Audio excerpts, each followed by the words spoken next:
새벽 2시 32분입니다. 서울 강서구의 한 아파트 단지 15층 복도에 경찰차 3대와 구급차 2대가 급히 도착합니다.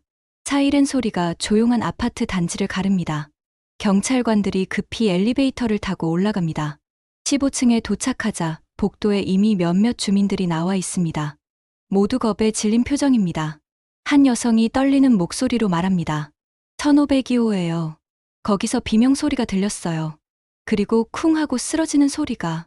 경찰관들이 1502호 현관문을 두드립니다. 경찰입니다. 문 열어주세요. 안에서는 아무 대답이 없습니다. 경찰관들은 문을 강제로 엽니다.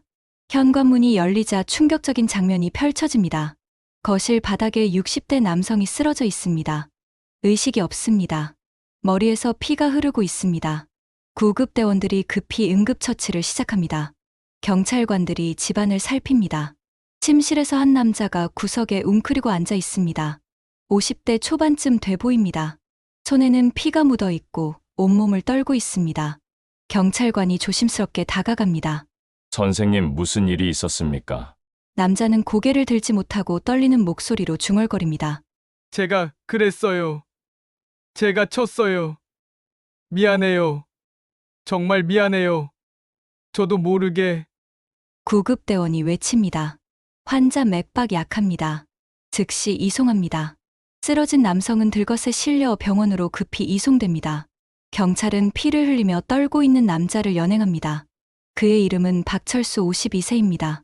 쓰러진 남성의 이름은 김영태 63세입니다.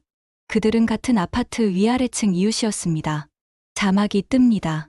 2024년 3월 17일 새벽 서울 강서구 한 아파트에서 실제로 일어난 일입니다. 여러분 안녕하십니까? 오늘 제가 여러분께 들려드릴 이야기는 충격적이고도 슬픈 이야기입니다. 층간소음이라는 일상적인 문제가 어떻게 두 가족의 삶을 송두리째 파괴했는지에 관한 이야기입니다. 이 이야기는 실화입니다. 이름과 일부 세부사항만 변경했을 뿐 실제로 일어난 일입니다. 여러분은 이 이야기를 들으시면서 이렇게 생각하실 수 있습니다. 설마 그 정도까지야? 그냥 소음 때문에 그렇게까지 될까? 하지만 실제로 일어났습니다. 그리고 비슷한 일이 대한민국에서 매년 수십 건씩 일어나고 있습니다. 경찰청 통계에 따르면 2023년 한 해에만 층간소음 관련 신고가 2만 5천 건이 넘었습니다. 그중 폭행이나 상해 사건으로 번진 경우가 580건입니다. 살인미수나 살인사건도 12건이나 발생했습니다. 층간소음은 더 이상 단순한 생활 불편이 아닙니다. 사람의 목숨을 앗아가는 심각한 사회 문제입니다. 오늘 이야기의 주인공들도 처음부터 서로를 미워한 게 아니었습니다. 오히려 평범하고 선량한 사람들이었습니다. 하지만 작은 오해와 쌓인 감정이 결국 돌이킬 수 없는 비극을 만들었습니다. 자, 그럼 이제 처음부터 이야기를 시작해보겠습니다. 박철수 씨는 52세입니다. 평범한 회사원으로 30년 가까이 한 회사에서 성실하게 일했습니다. 아내와 2 자녀를 둔 가장입니다. 큰아들은 대학생이고 딸은 고등학생입니다. 박 씨 가족은 2년 전 이 아파트 1503호로 이사를 왔습니다. 새 아파트는 아니었지만 학군이 좋고 출퇴근이 편해서 선택한 곳이었습니다. 이사 온 날 아래층에 인사를 갔습니다. 초인종을 눌렀더니 60대 초반쯤 돼 보이는 남자가 문을 열었습니다. 안녕하세요. 오늘 위층으로 이사 온 박철수라고 합니다. 인사드리러 왔습니다. 남자는 무뚝뚝하지만 예의 바르게 답했습니다. 아, 네, 김영태입니다. 잘 부탁드립니다. 박 씨는 작은 선물을 건넸습니다. 세제 세트였습니다. 이사 와서 소음 등 불편 드릴 수 있는데 양해 부탁드립니다. 김영태 씨는 고개를 끄덕였습니다. 괜찮습니다. 서로 조심하면 되죠. 그렇게 첫 만남은 평범하게 끝났습니다. 김영태 씨는 63세입니다. 2년 전 정년퇴직을 했습니다. 40년간 공직에 있었던 성실한 공무원이었습니다. 아내는 5년 전 암으로 세상을 떠났습니다. 자녀는 없습니다. 김 씨는 혼자 1502호에서 살고 있었습니다. 퇴직 후 특별히 할 일이 없었습니다. 취미라고 해봐야 독서와 산책 정도였습니다. 아침에 일어나 공원을 한 바퀴 돌고 집에 와서 신문을 보고 점심을 먹고 낮잠을 자고 저녁에 TV를 보다가 잠자리에 드는 것이 일상이었습니다. 조용하고 규칙적인 생활이었습니다. 김 씨는 원래 소음에 민감한 편이 아니었습니다. 하지만 혼자 살면서 점점 작은 소리에도 신경이 쓰이기 시작했습니다. 특히 밤에 잠을 자려고 하는데 어떤 소리가 들리면 잠이 깨는 일이 잦아졌습니다. 나이가 들면서 잠도 얕아졌습니다. 한번 깨면 다시 잠들기가 어려웠습니다. 박철수 씨 가족이 이사 온 지 한 달쯤 지났을 때였습니다. 어느 날 밤 10시쯤 김영태 씨는 침대에 누워 잠들려고 하고 있었습니다. 그때 위층에서 쿵쿵 발소리가 들렸습니다. 아이들이 뛰는 소리였습니다. 김 씨는 잠시 귀를 기울였습니다. 소리는 계속됐습니다. 쿵쿵쿵. 아마 아이들이 놀고 있는 것 같았습니다. 김 씨는 생각했습니다. 뭐 아이들이니까 그럴 수 있지. 조금 있으면 그치겠지. 하지만 소리는 30분 넘게 계속됐습니다.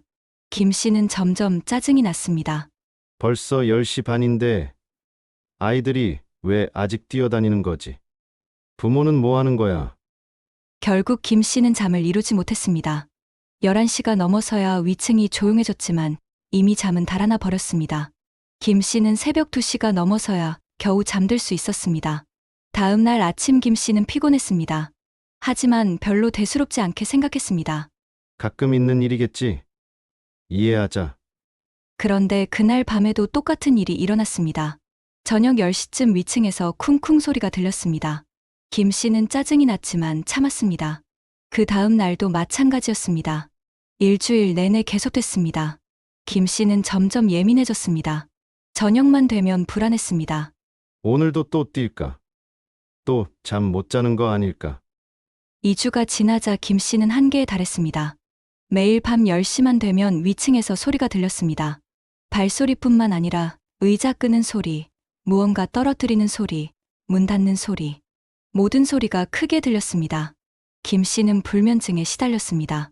낮에도 피곤했고 머리가 아팠습니다. 신경이 날카로워졌습니다. 김 씨는 결심했습니다. 위층에 한번 얘기해야겠다. 어느 날 저녁 김 씨는 위층 초인종을 눌렀습니다. 박철수 씨의 아내가 문을 열었습니다. 네, 누구세요? 아, 아래층에 사는 김영태입니다. 잠깐 얘기 좀 할 수 있을까요? 박 씨 아내는 당황한 표정으로 남편을 불렀습니다. 여보, 아래층 분이 오셨어요. 박철수 씨가 나왔습니다. 아, 네, 무슨 일이세요?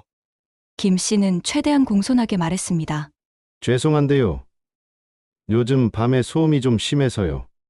아이들이 밤 10시까지 뛰어다니는 것 같은데 좀 조용히 해주시면 안 될까요? 저는 혼자 살고 있어서 잠을 일찍 자거든요. 박철수 씨는 미안한 표정을 지었습니다. 아, 그러셨어요? 죄송합니다. 애들한테 주의시키겠습니다.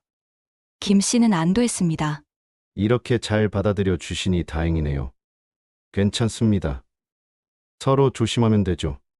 감사합니다. 김 씨는 집으로 돌아왔습니다. 이제 좀 나아지겠지.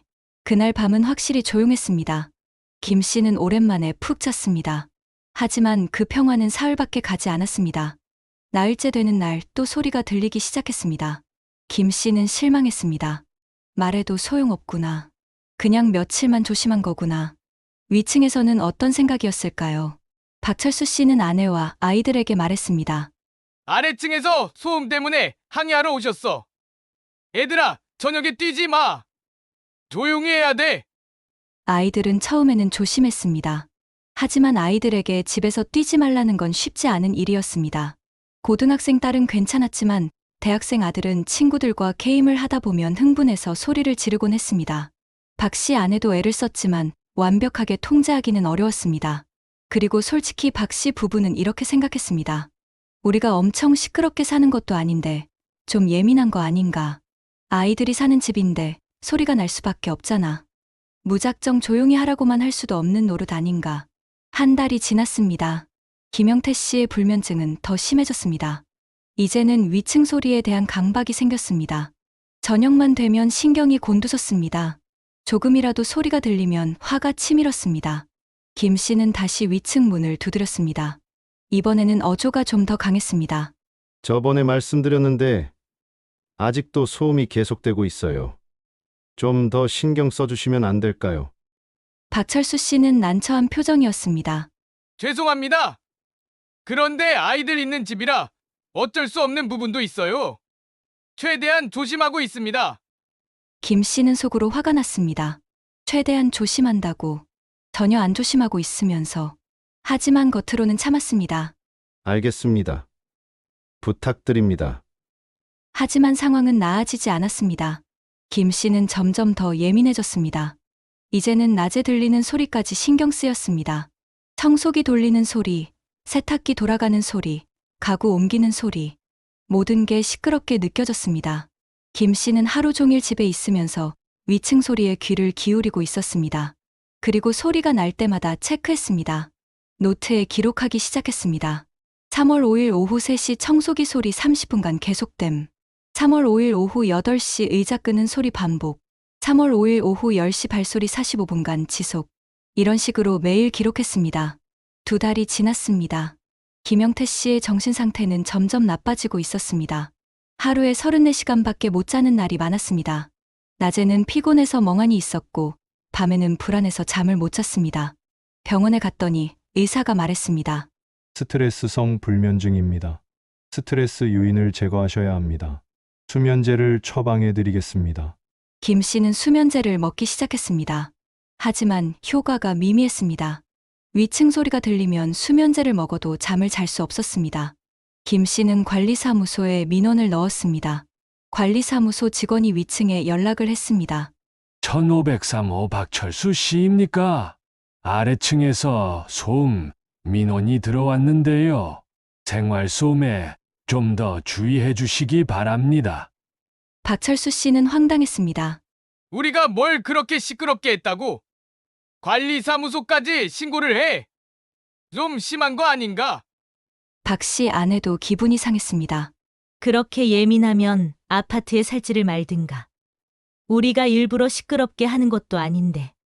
이때부터 박 씨 가족의 태도가 조금 바뀌었습니다.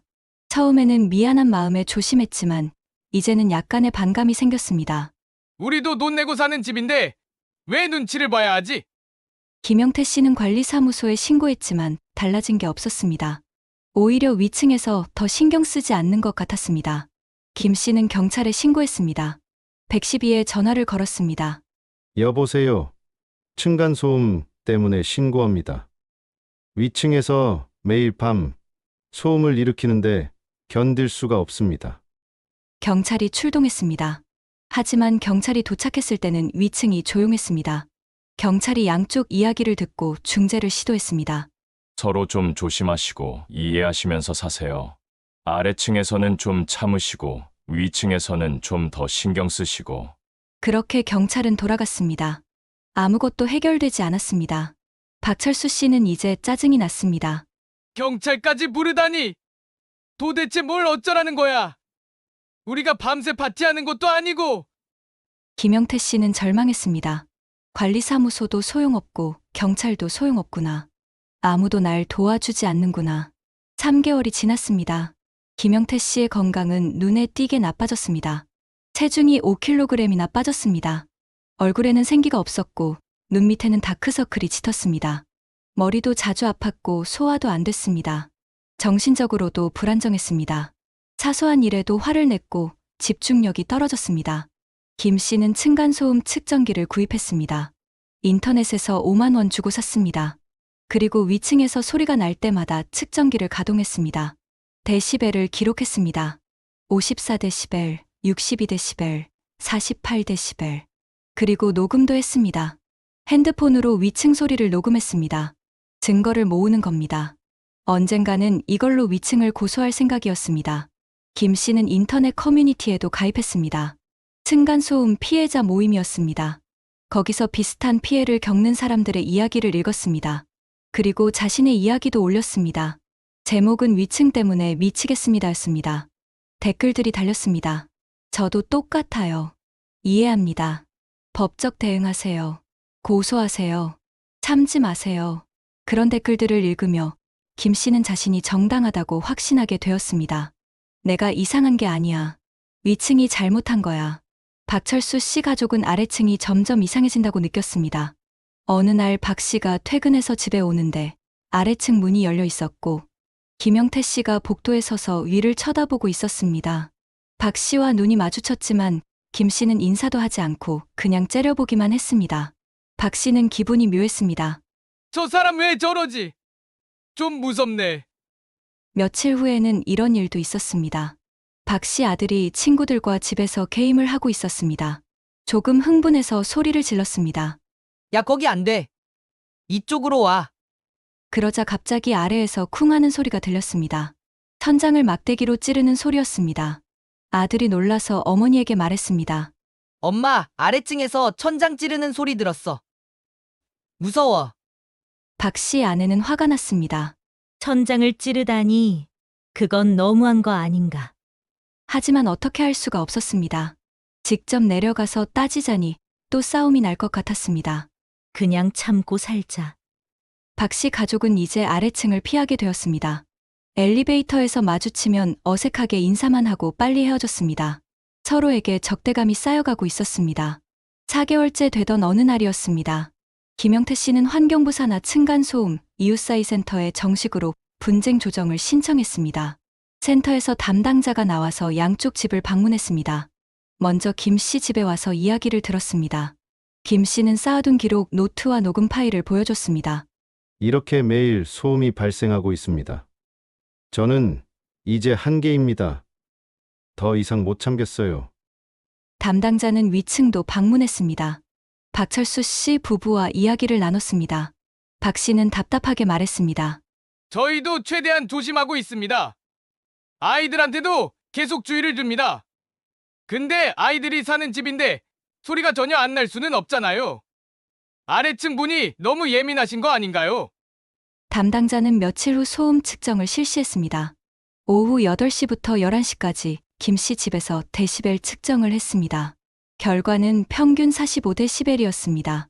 법적 기준인 1층 직접 충격 소음 43데시벨을 약간 초과했습니다. 하지만 크게 문제될 정도는 아니었습니다. 담당자는 양쪽에 권고안을 제시했습니다. 위층에서는 저녁 10시 이후 특히 조심할 것, 아래층에서는 어느 정도 생활소음은 이해할 것. 하지만 양쪽 다 만족하지 못했습니다. 김 씨는 생각했습니다. 내가 이해하라고. 내가 피해자인데. 박 씨는 생각했습니다. 우리가 더 조심하라고. 우리도 충분히 조심하고 있는데. 5개월이 지났습니다. 봄이 되었습니다. 김영태 씨는 이제 거의 우울증 수준이었습니다. 하루 종일 집에만 있으면서 위층 소리에만 신경을 썼습니다. 친구들과도 연락을 끊었습니다. 산책도 하지 않았습니다. 그저 집에서 위층을 원망하며 하루를 보냈습니다. 수면제를 하루에 2알씩 먹었습니다. 그래도 잠을 제대로 못 잤습니다. 김 씨는 점점 더 공격적으로 변했습니다. 위층에서 조금만 소리가 나도 즉시 천장을 막대기로 쾅쾅 쳤습니다. 때로는 밤 11시가 넘어서도 쳤습니다. 박철수 씨 가족은 그 소리 때문에 오히려 잠을 깰 지경이었습니다. 박 씨 아내가 남편에게 말했습니다. 이건 아래층이 이상한 거예요. 우리가 별로 시끄럽지도 않은데 계속 천장을 쳐요. 무서워요. 박 씨도 동의했습니다. 이제 우리가 피해자야. 오히려 아래층 때문에 스트레스 받고 있어. 갈등은 이제 돌이킬 수 없는 지경으로 치달았습니다. 3월 17일이었습니다. 그날은 토요일이었습니다. 박철수 씨는 회사 동료들과 저녁 약속이 있었습니다. 저녁 7시쯤 외출했습니다. 아내와 아이들만 집에 남았습니다. 저녁 9시쯤 박 씨 아들이 친구 둘을 집에 데려왔습니다.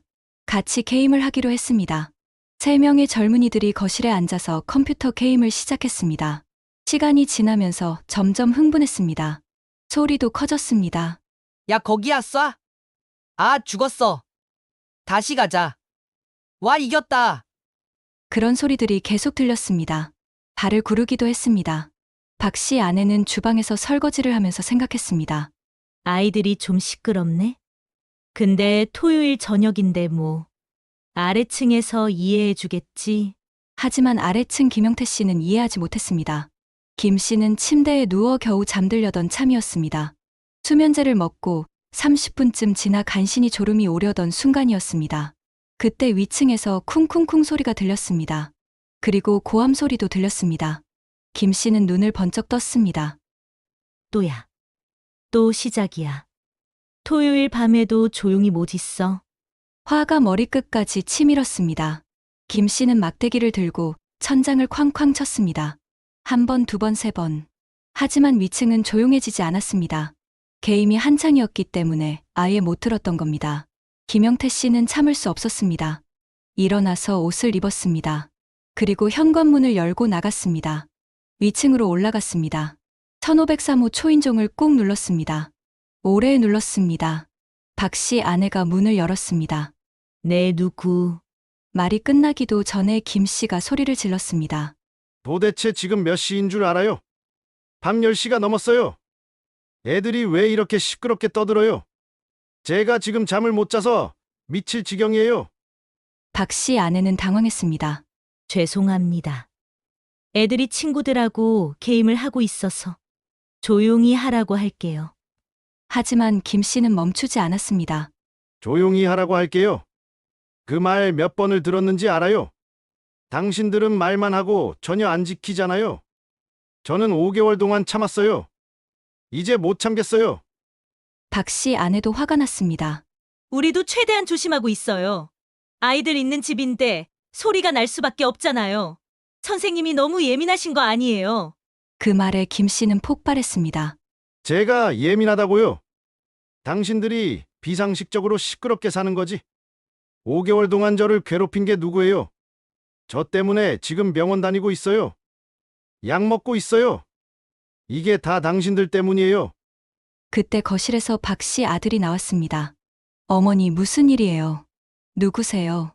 김 씨가 아들을 보자 더 화가 났습니다.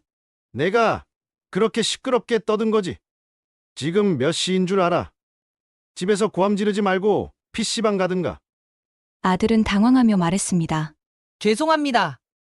그런데 아저씨 말씀이 좀 심하신 것 같은데요. 저희도 일부러 시끄럽게 한 건 아니에요. 김 씨는 주먹을 불끈 쥐었습니다. 그때 박 씨 아내가 말했습니다. 이제 그만 가세요. 우리 조용히 할 테니까. 이렇게 밤에 찾아와서 소리 지르시는 것도 민폐예요. 김 씨는 믿을 수 없다는 표정으로 말했습니다. 제가 민폐라고요? 제가요? 당신들이 5개월 동안 저한테 한 게 뭔데요? 제 인생을 망친 사람들이.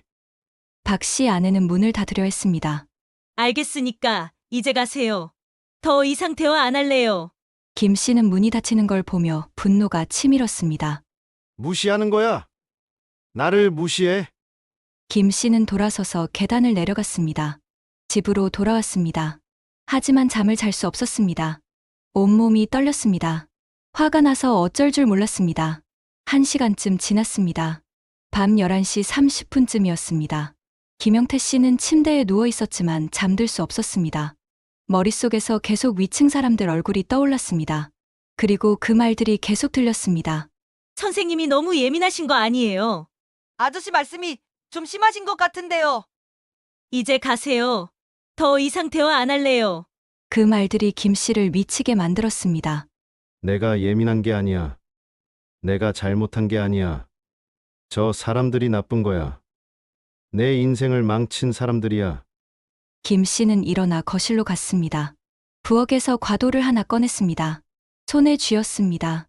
그리고 생각했습니다. 저 사람들을. 하지만 이내 손에서 힘이 빠졌습니다. 아니야. 이러면 안 돼. 나는 범죄자가 될 수 없어.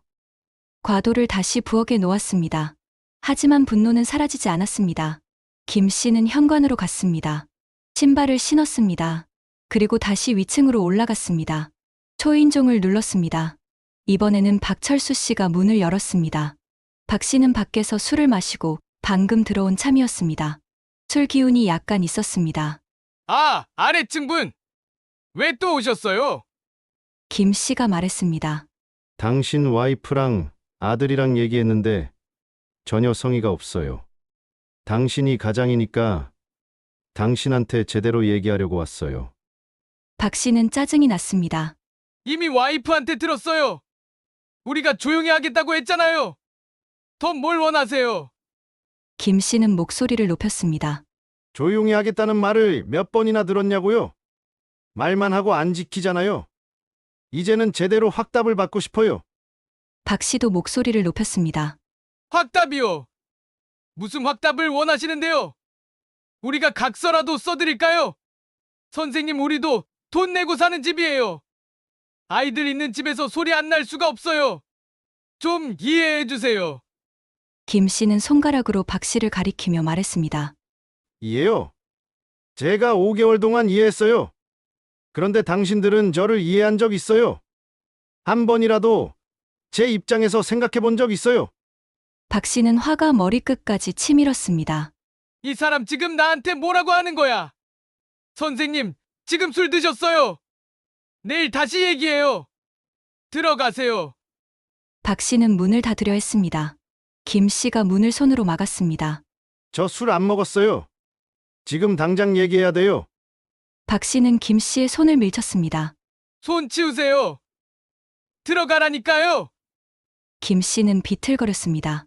그리고 소리쳤습니다. 당신들 때문에 내 인생이 망가졌어요. 5개월 동안 잠을 못 자서 미칠 것 같아요. 병원 다니고 약 먹고 있어요. 이게 다 당신들 책임이에요. 박 씨는 참을 수 없었습니다. 아니, 우리 책임이요. 우리가 선생님 인생을 책임져야 돼요. 우리가 뭘 잘못했다고. 우리는 그냥 평범하게 살고 있는 거예요. 선생님이 이상한 거예요. 선생님이 너무 예민한 거라고요. 그 말에 김영태 씨는 완전히 폭발했습니다. 제가 이상하다고요? 저는 피해자예요. 당신들이 가해자고. 김 씨는 박 씨의 멱살을 잡았습니다. 박 씨는 김 씨의 손을 뿌리쳤습니다. 그리고 김 씨를 밀었습니다. 김 씨는 복도 벽에 부딪혔습니다. 하지만 다시 달려들었습니다. 두 사람은 복도에서 몸싸움을 벌였습니다. 그때 박 씨 아내와 아들이 나왔습니다. 여보, 무슨 일이에요? 그만하세요. 하지만 두 남자는 멈추지 않았습니다. 박 씨가 김 씨를 밀었고 김 씨는 비틀거리다가 넘어졌습니다. 복도 바닥에 고꾸라졌습니다. 박 씨 아내가 소리쳤습니다. 그만해요. 이러면 안 돼요. 김영태 씨는 바닥에서 일어났습니다. 온몸이 떨렸습니다. 박철수 씨를 쳐다봤습니다. 그리고 생각했습니다. 이 사람이 내 인생을 망쳤어. 이 사람 때문이야. 다 이 사람 때문이야. 김 씨는 주먹을 쥐고 박 씨에게 다시 달려들었습니다. 박 씨는 김 씨를 피하려 했지만 김 씨의 주먹이 박 씨 얼굴에 맞았습니다. 박 씨는 비틀거렸습니다. 그리고 화가 나서 김 씨를 밀쳤습니다. 강하게 밀었습니다. 김 씨는 뒤로 넘어졌습니다. 계단 쪽으로. 김 씨는 균형을 잃고 계단을 굴러 떨어졌습니다. 쿵쿵쿵쿵. 몸이 계단을 구르는 소리가 들렸습니다. 그리고 마지막으로 쿵 하고 14층과 15층 사이 계단참에 멈췄습니다. 김영태 씨는 움직이지 않았습니다. 박철수 씨는 얼어붙었습니다. 시간이 멈춘 것 같았습니다. 아내가 비명을 질렀습니다. 아, 안 돼. 박 씨는 계단으로 달려 내려갔습니다. 김 씨가 쓰러져 있었습니다. 머리에서 피가 흐르고 있었습니다. 의식이 없었습니다. 박 씨는 패닉 상태가 되었습니다. 119에 전화를 걸었습니다. 여보세요. 사람이 계단에서 떨어졌어요. 의식이 없어요. 빨리 와주세요. 주소는. 박 씨의 목소리는 떨리고 있었습니다. 아내와 아들도 계단으로 내려왔습니다. 모두 겁에 질린 표정이었습니다. 박 씨는 김 씨를 흔들었습니다. 아저씨, 정신 차리세요. 아저씨, 하지만 김 씨는 반응이 없었습니다. 얼마 후 구급차와 경찰이 도착했습니다. 김영태 씨는 병원으로 이송되었습니다. 박철수 씨는 경찰에 연행되었습니다. 그날 밤 박 씨는 경찰서에서 조사를 받았습니다. 박 씨는 술에서 깬 후 사태의 심각성을 깨달았습니다. 본인이 사람을 다치게 했습니다. 심하면 죽을 수도 있습니다. 박 씨는 손이 떨렸습니다. 나 때문에 내가 밀어서. 경찰관이 물었습니다. 왜 피해자를 밀었습니까? 박 씨는 울먹이며 대답했습니다. 저도 모르게요. 그분이 먼저 달려들어서 제가 자기 방어로 일부러 계단으로 밀려고 한 게 아니에요. 그냥 밀쳤는데 그분이 넘어진 거예요. 저는 정말. 김영태 씨는 중환자실에 입원했습니다. 뇌출혈이었습니다. 수술을 받았습니다. 다행히 목숨은 건졌습니다. 하지만 의식을 회복하는데 일주일이 걸렸습니다. 김 씨가 깨어났을 때 병원 침대에 누워 있었습니다. 의사와 간호사가 옆에 있었습니다. 김 씨는 혼란스러웠습니다. 여기가 어디죠? 무슨 일이 있었죠? 의사가 설명했습니다. 선생님, 계단에서 떨어지셨습니다. 머리를 다치셨어요. 수술 받으셨고 지금 회복 중이십니다. 김 씨는 천천히 기억이 돌아왔습니다. 위층, 박철수, 싸움, 밀린 것, 계단. 김 씨는 눈을 감았습니다. 눈물이 흘렀습니다. 왜 이렇게 됐을까? 어떻게 내가 여기까지 왔을까?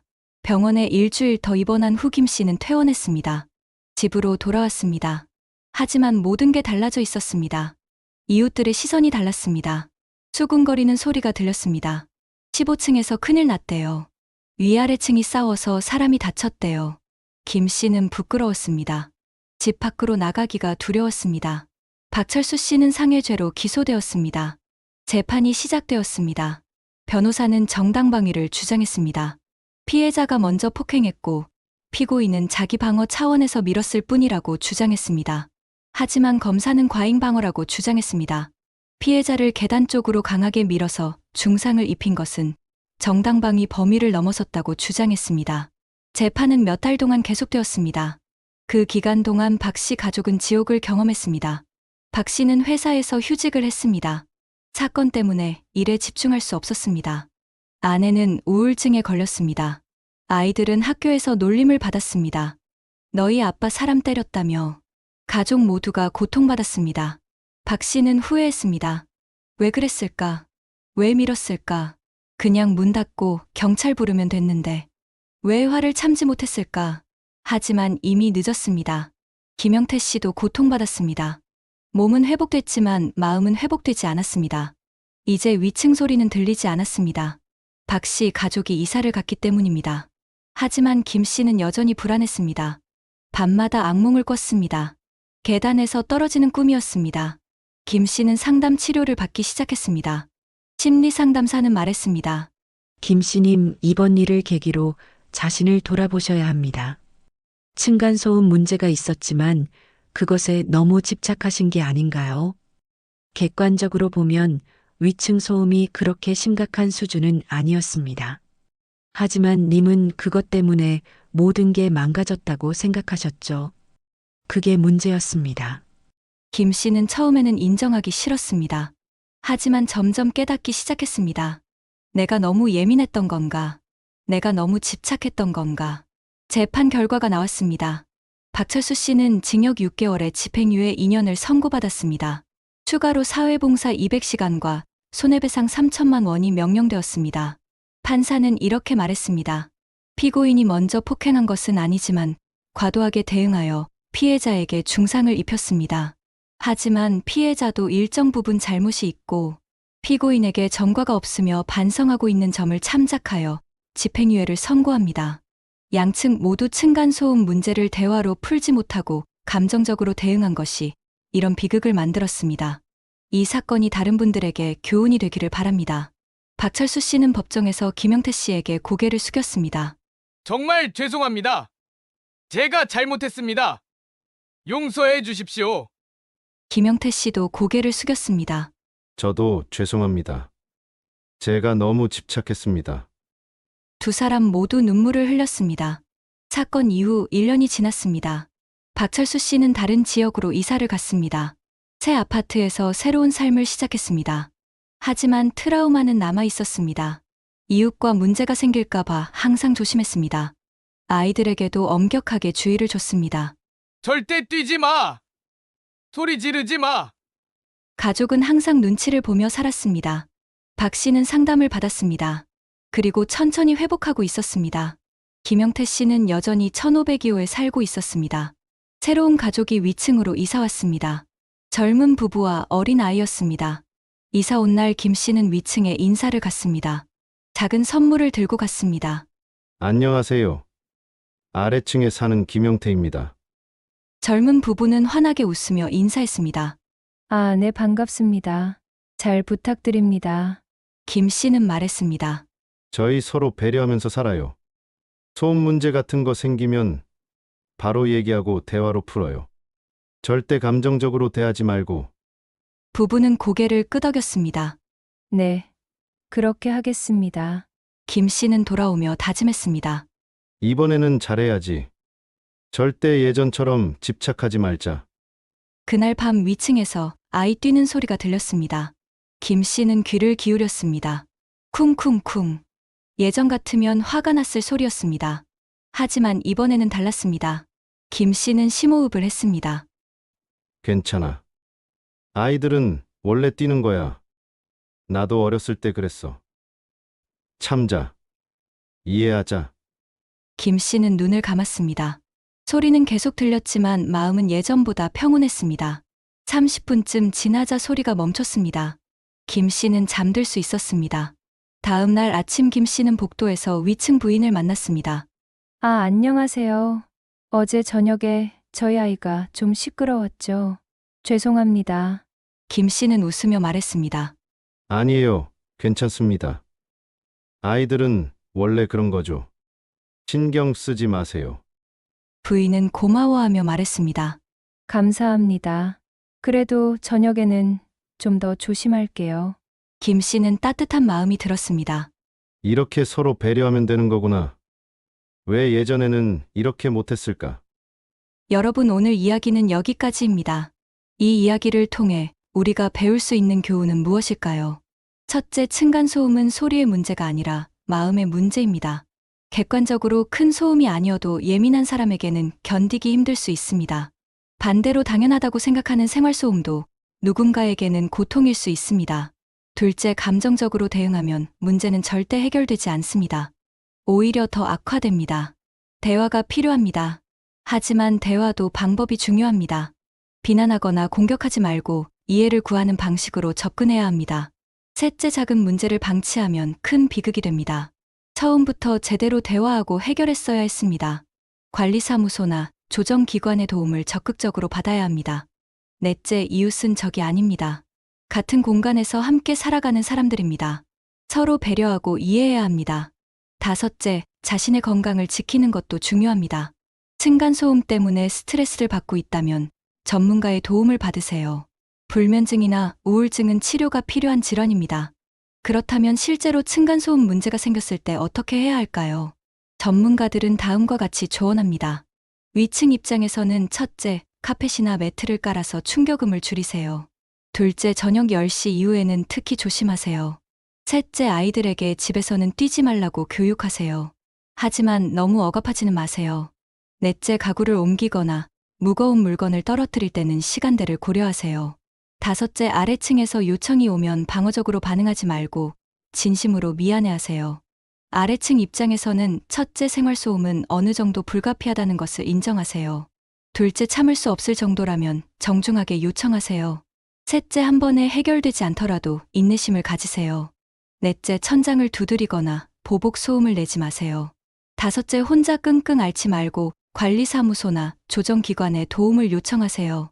여섯째, 소음 측정을 하더라도 고소를 목적으로 하지 말고 객관적 기준을 확인하는 용도로만 사용하세요.